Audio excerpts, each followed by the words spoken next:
Sorry, I got the good stuff. we ran out. So, I got the strong stuff. That will makes it more.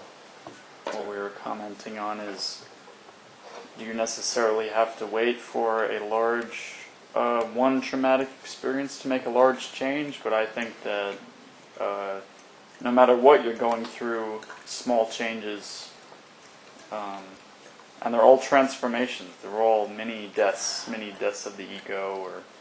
Or even when you're a child, all children go through a good number of major transformations before they reach like the general consensus of rationality.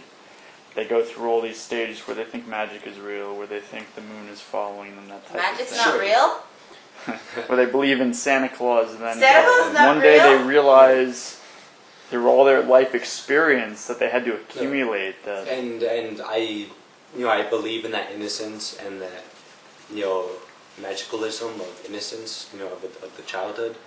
And I think that's one of the reasons why what I went through, and I think what a lot of kids went through, it's not just me, but any kid who's had to sort of face his own mortality at a very young age, like let's say before the age of 10, that's a very tough time to, face facts and be realistic, because you are viewing the world in such a way that, I just remember when I was 7, I remember going to the hospital and them telling me like, all right, we're going to operate on you, it's a major heart operation, you may not survive. Like, when they put you under, you don't know if you're going to wake up again or not. And that's, at that point in your life, that's a very difficult thing to do versus, when you're in your 20s and 30s. After you've sort of had a more realistic view of the world, when you're a kid, that's a very difficult thing to do. And I only realize now, looking back on it and, learning a bit more about the world, getting some better perspective, that instead of having a near-death experience where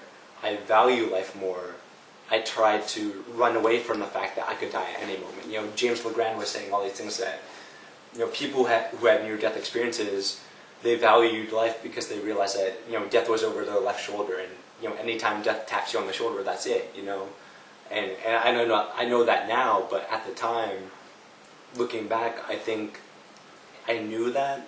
That's actually from a tribe. Yeah.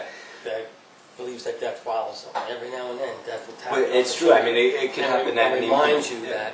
And I think it's almost more effective for people who aren't dealing with that. It gets them to remember it and kind of pay more attention to that aspect. Maybe. But I know personally, looking back now, I can realize that I was actually running away from that fact. Instead of embracing the fact that, death can strike at any moment, I was trying to deny it, which is why I worked so hard at school and everything. I was trying to build myself up for a long future. And I spent a year doing biological research on life extension, because, I wanted to live forever, and I wanted to push away the fact that death could touch me at any moment. And it's not until now I realize that, but everything I've done, since I was 7 until I was like 21, those 7 years, it was running away, it was fearful, it was ruled by that. And I just think it's interesting that, I agree with Mr. Legrand's, view that some people who have been through near-death experiences can embrace life, but I think there's actually two views. There's a dichotomy where you either embrace life, or because you realize the fragility of life, or you try to run away from it because you're afraid of that fragility. That's some my view. expand and some retract. Yeah. Just like a breath. Are we done? Sifu! Done.